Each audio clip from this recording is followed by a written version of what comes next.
ആത്മബന്ധു. രാത്രി.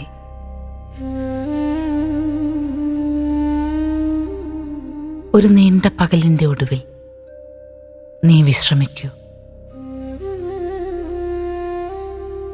ഇനി നീ ഉറങ്ങൂ എന്ന വാത്സല്യസ്വരം പോലെ കടന്നു വരുന്ന രാത്രി.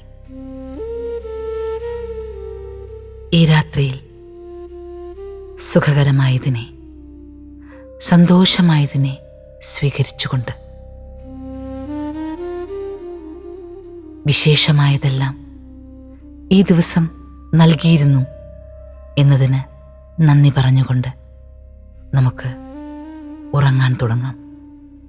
കടന്നു വരുന്ന ചിന്തകളെ അംഗീകരിക്കുന്ന ഈ കഴിഞ്ഞുപോയ ദിവസത്തിൻ്റെ എല്ലാ വേദനകളെയും എല്ലാ പ്രയാസങ്ങളെയും സ്വീകരിക്കുവാൻ മനസ്സിനെ പ്രാപ്തമാക്കുക. കടന്നുപോയത് കടന്നുപോയതാണ്. വരാനിരിക്കുന്നത് വരാനിരിക്കുന്നതേയുള്ളൂ.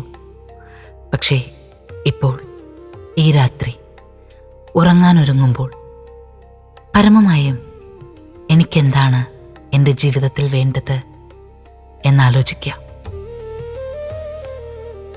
ഒരു നിമിഷം കണ്ണുകളടച്ച് ദീർഘമായി ശ്വസിക്കുക. ദീർഘമായ ശ്വാസം ഉള്ളിലേക്കെടുത്ത് സുഖകരമായ ശ്വാസതാളങ്ങളെ ഹൃദയത്തിൽ നിറച്ച് മെല്ലെ ശ്വാസം പുറത്തേക്ക് വിടാം.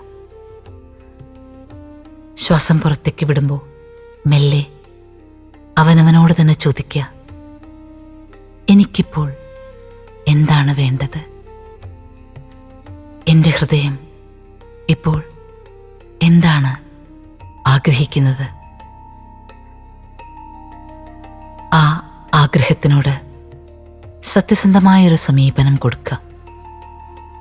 ആ ആഗ്രഹത്തെ വീണ്ടും ഒന്നുകൂടി ശ്രദ്ധിക്കുക. ഈ ആഗ്രഹം സാധ്യമാക്കേണ്ട ആവശ്യകത ശരിക്കും എൻ്റെ ജീവിതത്തിലുണ്ടോ? ഈ ആഗ്രഹം സാധ്യമായാൽ ഞാൻ ശരിക്കും സന്തോഷമുള്ളയാളാകുമോ? ഈ ആഗ്രഹം സാധ്യമായാൽ എൻ്റെ ചുറ്റുമുള്ള ആരെങ്കിലും വേദനിക്കേണ്ടതായി വരുമോ?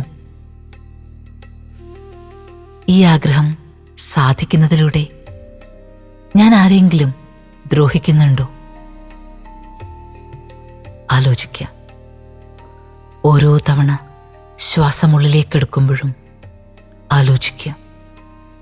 വീണ്ടും വീണ്ടും ആലോചിക്കുക. എനിക്ക് വേണ്ടത് എൻ്റെ ആഗ്രഹങ്ങൾ, എൻ്റെ സ്വപ്നങ്ങൾ. അതനുനിമിഷം എന്നിലെ മനുഷ്യത്വത്തെ ഉണർത്തി ഈ പ്രപഞ്ചത്തിലെ ജീവിതത്തെ ആനന്ദമുള്ളതാക്കാൻ, ആശ്വാസദായകമാക്കാൻ വേണ്ടി മാത്രമായിരിക്കണം. അതിനുവേണ്ട എല്ലാ ശക്തിയും എനിക്ക് ഈ പ്രപഞ്ചം തരുന്നുണ്ട്. അതറിഞ്ഞുകൊണ്ടാണ് ഓരോ തവണയും ദീർഘമായ ശ്വാസം ഞാൻ ഉള്ളിലേക്കെടുക്കുന്നത്, ദീർഘമായി തന്നെ നിശ്വസിക്കുന്നത്.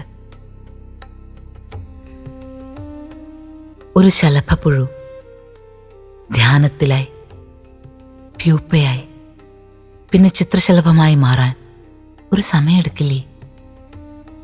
അതെ, ഒരു സമയമെടുക്കും. ഒരു കഥ പറഞ്ഞു കേട്ടിട്ടില്ലേ? ഒരിക്കലൊരാൾ തൻ്റെ ജാലകത്തിലൂടെ പുറത്തേക്ക് നോക്കുമ്പോൾ മനോഹരമായ പൂവുള്ള ഒരു ചെടിയുടെ ഇലക്കടിയിൽ ധ്യാനത്തിലിരിക്കുന്ന ഒരു പ്യൂപ്പ കണ്ടു. ചിത്രശലഭത്തിൻ്റെ തൊട്ടുമുന്നേയുള്ള ധ്യാനഭാവം. ആ ധ്യാനഭാവത്തിൽ നിന്ന് പുറത്തേക്ക് വരുവാൻ ആ ശലഭം ശ്രമിക്കുന്നത് അയാൾ കണ്ടു. ഭാവം വല്ലാതെ പരിശ്രമിക്കുന്നു. സഹതാപം തോന്നിയ ആ മനുഷ്യൻ ആ ചെടിക്കരികിലേക്ക് ചെന്നിട്ട് ആ മുട്ടയുടെ കവചം മെല്ലെ ഒന്ന് പൊട്ടിച്ചു കൊടുത്തു. അപ്പോൾ ശലഭത്തിന് വേഗം പുറത്തു വരാമല്ലോ. അങ്ങനെ മെല്ലെ മെല്ലെ ഇയാളുടെ സഹായത്തോടു കൂടി ശലഭം പുറത്തേക്ക് വന്നു. പക്ഷേ പുറത്തേക്ക് വന്ന ശലഭം മുകളിലേക്ക് പറക്കാതെ താഴേക്ക് വീണു. പിന്നെ പിടഞ്ഞു പിടഞ്ഞ് മരിച്ചു. ആൾക്ക് വല്ലാതെ വിഷമമായി. സഹായിക്കാനാണല്ലോ താൻ ശ്രമിച്ചത് എന്ന്.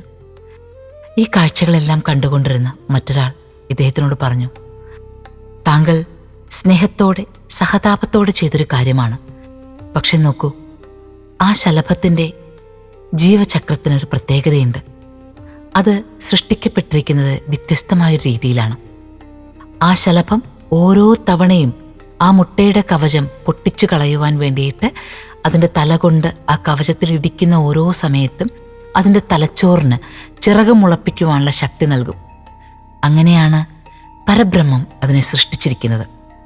അപ്പോൾ ഓരോ ഇടിയിൽ നിന്നും ശലഭം മുകളിലേക്ക് പറക്കാൻ പഠിക്കുകയാണ്. പക്ഷെ താങ്കൾ എന്താണ് ചെയ്തത്? ആ കവചം പൊട്ടിച്ചു കൊടുത്തു. അപ്പോൾ തലച്ചോറിലേക്ക് ചിറകുകൾ പറക്കുവാനുള്ളതാണ് എന്ന തോന്നൽ കൊടുക്കുവാൻ സാധിക്കാതെ ആ ശലഭം മരിച്ചു വീണു. ഇതുപോലെയാണ് നമ്മൾ പലപ്പോഴും നമ്മൾ വിചാരിക്കുന്നത് പെട്ടെന്ന് സാധിക്കണമെന്ന്. നമ്മുടെ ജീവിതത്തിലെല്ലാം പെട്ടെന്ന് നടക്കണമെന്ന് ആഗ്രഹിക്കും. പക്ഷേ പെട്ടെന്നല്ല സംഭവിക്കേണ്ടത്. എല്ലാത്തിനും അതിൻ്റെതായ സമയമെടുത്ത് തന്നെ വേണം. പരബ്രഹ്മം നമുക്ക് വേണ്ടിയിട്ടത് പദ്ധതി ഇട്ടിട്ടുണ്ട്. മെല്ലെ മെല്ലെ ഓരോ കവചങ്ങളും അതിൻ്റെ സമയമെടുത്ത് തന്നെ തുറക്കുക. നമ്മുടെ ചിന്തകളെ, നമ്മുടെ ആഗ്രഹങ്ങളെ, നമ്മുടെ സ്വപ്നങ്ങളെ എല്ലാം അങ്ങനെ തന്നെ സമീപിക്കുക. ധൃതി പിടിക്കാതെ പതിയെ പതിയെ ആ മുട്ടയുടെ കവചങ്ങളെല്ലാം തുറന്ന് അതിമനോഹരമായി ചിറകുകൾ വിടർത്തുന്ന ചിത്രശലഭമായി മനോഹരമായി മുകളിലേക്ക് പറക്കുന്നത് കാണുക.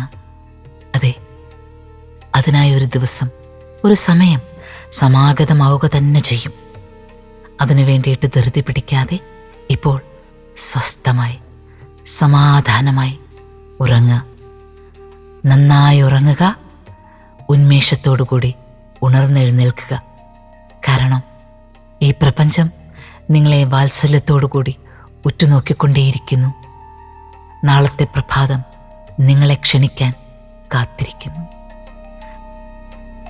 ആത്മബന്ധു, ഉറങ്ങൂ. ശുഭരാത്രി.